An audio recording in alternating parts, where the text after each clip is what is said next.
সুনানে আবি দাউদের 1558 নম্বর হাদিসে প্রিয় নবী সাল্লাল্লাহু আলাইহি ওয়াসাল্লাম বলেন, মান লাজিমাল ইস্তিগফার জাআলাল্লাহু লাহু মিন কুল্লি দাইয়িকিন মাখরাজা।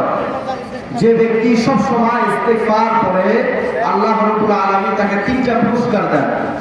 এক নাম্বার পুরস্কার হচ্ছে জাআলাল্লাহু লাহু মিন কুল্লি দাইয়িকিন মাখরাজা। আল্লাহ রাব্বুল আলামিন তাকে সকল বিপদ থেকে দূরে রাখেন। দুই নম্বর ফজিলত হচ্ছে অমিন কুল্লিহি ফারাজা, এবং সকল দুশ্চিন্তা থেকে দূরে রাখেন।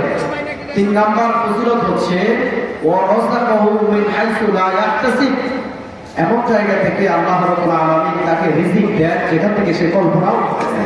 সুবহানাল্লাহ। এজন্য আমরা যদি মাহফিলগুলোতে আসি, সেখানে আল্লাহর স্মরণ হয়, জিকির হয়, ইস্তিগফার হয়।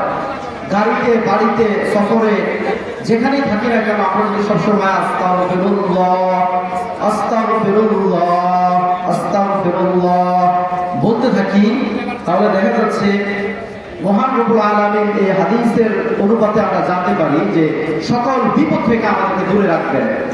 এবং যাদের রিজিকের সংকট, আমরা তাদেরকে সাজেস্ট করি যে প্রিয় নবী সাল্লাল্লাহু আলাইহি ওয়াসাল্লাম বলে গিয়েছেন যে সবসময় ইস্তিগফার করে আল্লাহ রাব্বুল আলামিন তাকে এমন জায়গা থেকে রিজিক দেয় যেখান থেকে সে কল্পনাও করে নাই।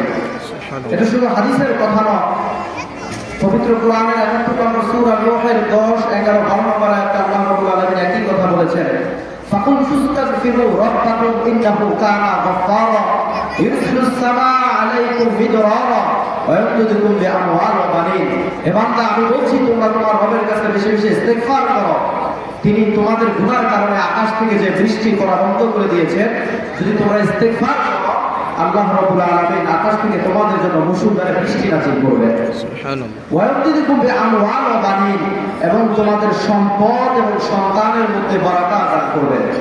এজন্য আমরা বলি, যাদের সন্তান হয় না তারা আল্লাহর হুকুমগুলো পালন করার সাথে সাথে বিভিন্ন খাজা বাবার মাজারে সময় নষ্ট না করে, তাবিজের দিকে না যেয়ে, বিভিন্ন কবিরাজের ধারণা শরণাপন্ন না হয়ে বেশি বেশি ইস্তিগফার করেন।